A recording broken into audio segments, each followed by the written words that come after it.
What's happening, YouTube? Thank you for kicking it with Midwest Street Talk. Make sure y'all go ahead, subscribe, and hit the like button. And for those who choose to help me help others, there's a GoFundMe link in the description. Now here's Darcy. Who do I have here today? Hi, I'm Darcey Blanton. Darcy, what's that? Thank you for kicking it with Midwest Street Talk. Yes, thank you for having me. So, where you from? Originally, I was born in Dallas, Texas. I grew up in Luxembourg in Wisconsin, but my family is from Iron River, Michigan, so all over. Okay, shout out Dallas and Luxembourg. Go Cowboys! That's what's up. Now everyone hates me. So, coming up in Dallas, Mhm. did you have both mom and dad in your household? Actually, I didn't grow up in Dallas. My house burned down when I was a little kid. I was in a house fire as a baby. I was about 1.5. So we moved to Wisconsin when I was about 1.5 years old. Okay. And was that mom and dad that moved you here? Yep, both my parents for until I was about 5 years old. Okay. How many siblings did you have? I have one full brother from both my mom and my dad, and then I have a sister from my dad. Okay, that's cool. That's dope. That's dope. I'm the baby. So did you go to high school here? I did go to high school. I went to 7 high schools in total.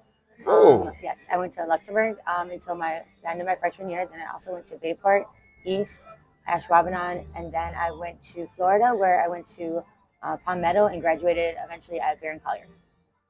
Dope. Dope. So did you go to any college? I did. I actually have my business degree from NWTC. Okay. So coming up in Luxembourg, would you say you had a fairly normal childhood? I guess what is normal? I would say yes, because I was so lucky. I grew up in Luxembourg when there wasn't a lot of people there yet. I got to play in fields, build forts, run around and get lost. And the only rule was to be home when the lights came on. And also up in Michigan, I spent most of my summers where my family homesteaded. So we're 6 generations creating like homestead on the land. So we had a really good upbringing. Yeah. That's dope. That's dope. And are you close with any of your siblings? Me and my brother used to be really close, but unfortunately he lives in Florida and I live here, so we don't talk as much. And then my sister, I haven't seen her since I was 5, and I haven't talked to her since our father passed away. My condolences. Oh, thank you. Are you close with your mom? Mm-hmm. I would consider my mom probably my best friend. I don't always talk to her. We get in a lot of fights because we're opposites, but at the end of the day, I would know that she is always in my corner to support me and care about me. So what else do you need in a best friend, right? And my daughter, of course, is my other best friend. Okay. And what do you do here for a living? Let's see. Currently, I am a bartender at the Getaway, going on about 4 years. Previously, I have done. I was manager of a conference center, the bar, and also I managed the store Famous Footwear in the mall. So you're into management? Yeah, usually. Okay, that's pretty dope. So you're at the Getaway now? Yeah. Okay, so if somebody wanted to stop by, this is where they come spend some money, huh? Oh, definitely. Oh, listen, come down to the Getaway. You're going to have a good time every time I'm bartending, and sometimes when the other ones are bartending. We have great drink prices. We have a beautiful outside bar. And honestly, our motto is make money and get away. Hey, Jason. I sent you a picture. This is my boss. Who's that, Jason, the boss? Yeah, what's up, Jay? He's doing an interview. Shout out, Jay. Yeah, I sent you a picture of all the liquor that's been gone in the last 24 hours. I haven't been here. They don't put the bottles back out. Those are all the no, those weren't here Wednesday morning when I opened. No, they weren't, Jason. No, they weren't. Anyway, anything else? So what are some of your hobbies up here? What do you do for fun? Okay, so I love art. I love stand-up comedy. I love to draw music. Recently, I had been learning to play the drums, which is a lot more difficult than I imagined. But other than that, I mostly spend my time here.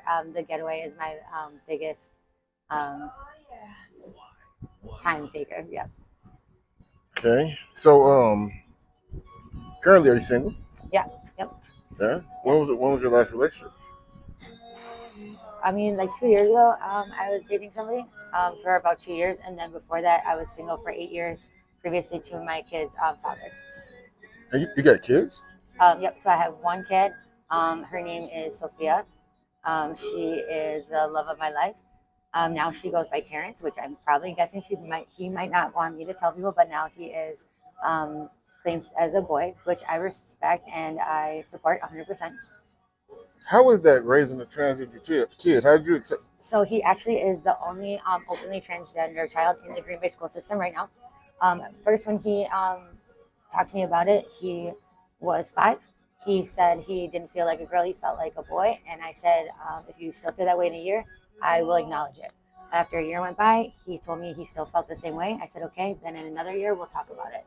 And now, ever since, I said, another year went by, he said, I still feel this way, Mom. I don't want to be a girl. I feel like a boy. I don't know what's wrong. And I said, nothing's wrong with you. I said, from this moment on, you are my son, and I'll never see you any other way. I said, if you change your mind, that's okay. But if this is who you are, then I love you for who you are.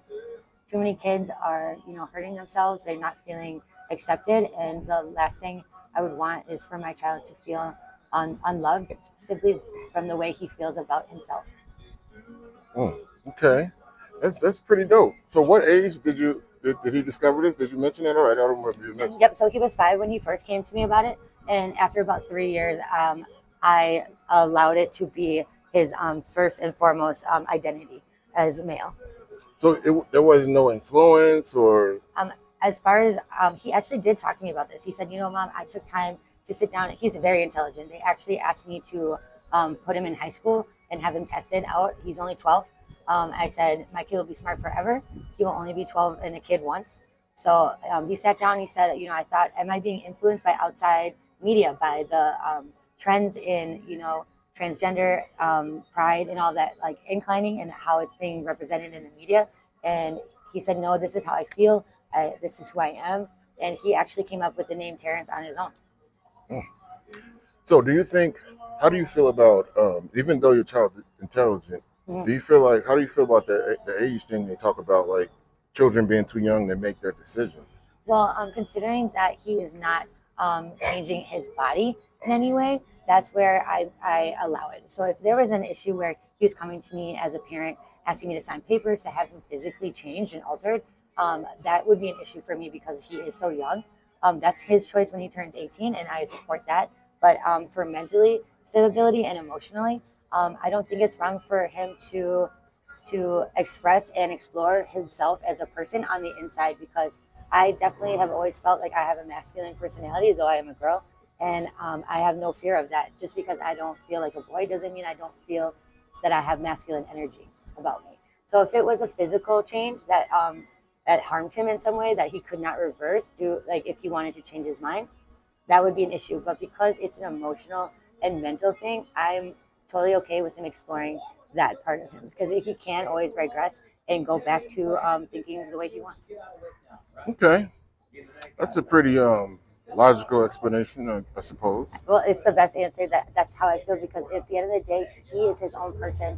I can't make his choices for him or live his life for him. If this is who he is, then my job as a parent is to love him, support him, and give him the best information and not push him away, so that he doesn't come to me with these moments and these questions. Because the fact that he felt comfortable enough to discuss it with me means that I'm doing something right. Because a lot of children would hide their themselves, and instead my son decides to express them and share them with me, so that we can figure them out and explore it together. Wow, I even listened to the way you talk. You as he transitioned, you transitioned too, because it's no longer she. You're saying he. Yep. Well, when I originally first time asked the question, he was born my daughter. So when I originally asked the question, I will speak of him in the past tense as a she. But if it's a current, he is my son, and I am proud of him. So it took a lot of education on my part. And granted, he is the one who educated me mostly on the terms and how to go about the conversations. But I'm grateful for it, because it was a learning process for me, and I wasn't always accepting or excited about it. But again, it is his life and it is his person, and who am I to stand in the way of who he's meant to be? Makes sense to me. So, have you ever been married? Were you married to his dad? No, I was not married to my kid's father. Actually, we were together for like 6 months. And I got pregnant, and I chose to have my child because I wanted to have a kid in my life. And I'm so happy that the opposite side to it. For every yin, there's a yang, right? So it's how normal my life was as a child. That means that's how abnormal it was as well. Yeah, talk about it.